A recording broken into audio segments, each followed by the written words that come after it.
Hollywood is losing control. Not because it wants to, but because the tools that once took millions to access are now in the hands of almost anyone. In a quiet way, the whole system is being reprogrammed.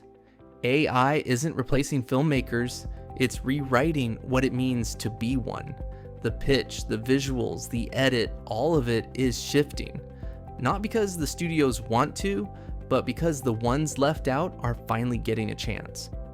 Hollywood was built on control, big budgets, big teams, gatekeeping, but when the barriers fall, so does the monopoly. A polished story no longer requires a studio lot, just a laptop, a vision, and the right tools. And suddenly, the rules shift. Timelines collapse, costs drop. One person with a clear vision can now do what used to take an entire department and a 7-figure budget.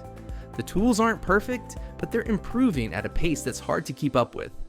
And as they do, power shifts quietly away from the top. Big studios are scrambling. Some are investing in AI tools themselves, looking to cut costs or accelerate pre-production. Others are turning to legal battles, hoping to slow the momentum before it gets out of hand. But fighting distribution changes never really works. Ask the music industry. When creators no longer need permission, the kind of stories being told begins to shift. More personal, more experimental, more unexpected. Because when everything is possible, the weird stuff finally gets through. There's a lot to be cautious about. Actors are seeing their faces turned into data sets.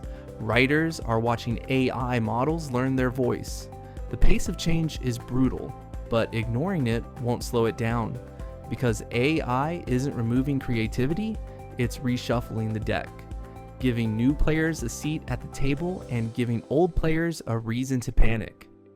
Hollywood might survive this shift, but it will never be the same again. The hierarchy is cracking, the tools are everywhere, and the next generation of filmmakers isn't asking to be let in. They're building worlds on laptops, releasing films on timelines no studio can match, and rewriting the rules as they go. What comes next won't look like the past, and that might be the most exciting part.